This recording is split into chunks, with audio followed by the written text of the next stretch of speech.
the All Indiana Podcast Network. This is AC's Conversations. AC's Conversations is about sports, music, TV, movies, and more. Everything and more. Everything is ready to go. That include the latest news and rumors, along with interviews with the biggest names in sports and entertainment. This is AC's Conversations with your host, News 8 Sports Director. The man is the real deal. Let's go to work, fella.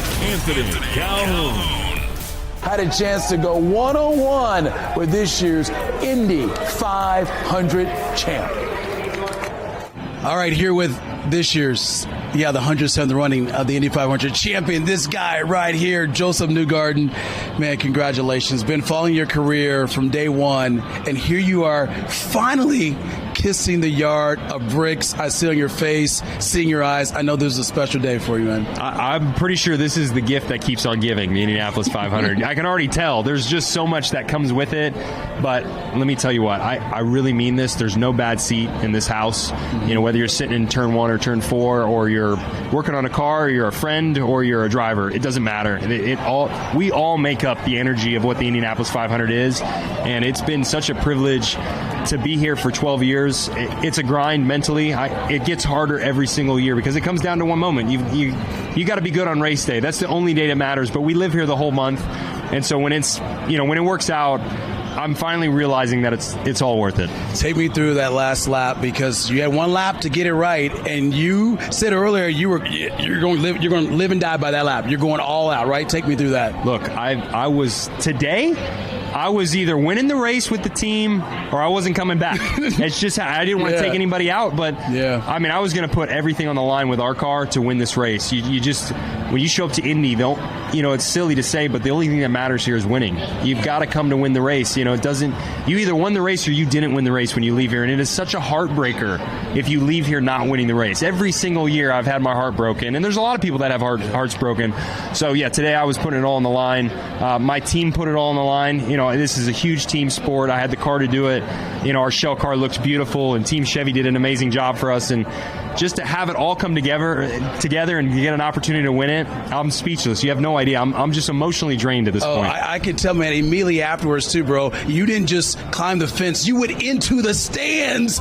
Take me through that. That was unbelievable. And of course, the fans loved you as well, but that was wild. Get me through that moment. How can you not? I've been planning that. I said, look, if I ever win this race, I'm going in the crowd, because I know how special the Indiana crowd is. I know what the energy is like here in the Indy 500. I wanted to experience it. Yeah. I said, I'm parking on the yard of bricks. I don't want to climb the fence. I want to go through the fence, and I want to experience it with the people. And so It was amazing. For me, it's full circle. I came up here many years ago with my dad driving go-karts at Newcastle, Indiana. This is where we learned about racing. And so to come back here and to have my dad here and to have the whole family and to be in front of this Indiana crowd, it was an amazing day. And I hope everybody enjoyed it, because for me, it was very, very special. 2 more questions for you. We'll let you get out of here. I want to ask you about Roger Penske.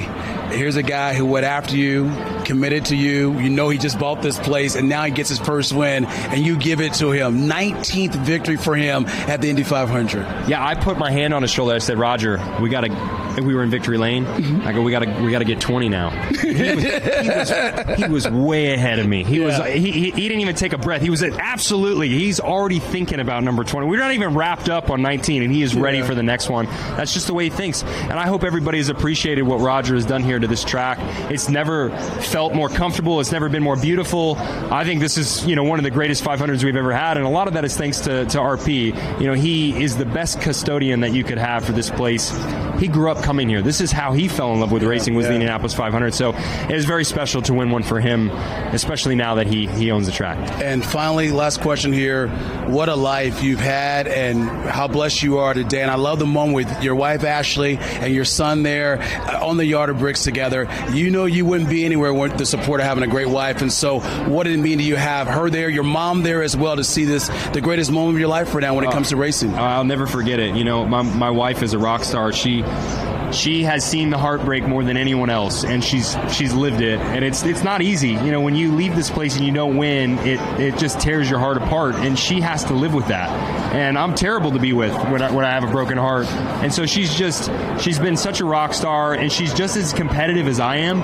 And so I think for her, this was a big win too, and she deserves it just as much as I do. And to have her and my son Coda, my whole family here, I can't tell you how special it was. Well, it was great. Congratulations. This guy deserves it all. Works entirely hard, and now his 12th attempt, he gets the Indy 500 Borg Warner Trophy. How great is that? Congrats, my man. Discover more at wishtv.com and when you follow Wish TV on Facebook. Plus, be sure to follow and subscribe to the AC's Conversations podcast and others on the All Indiana Podcast Network. Connect now at allindianapodcastnetwork.com.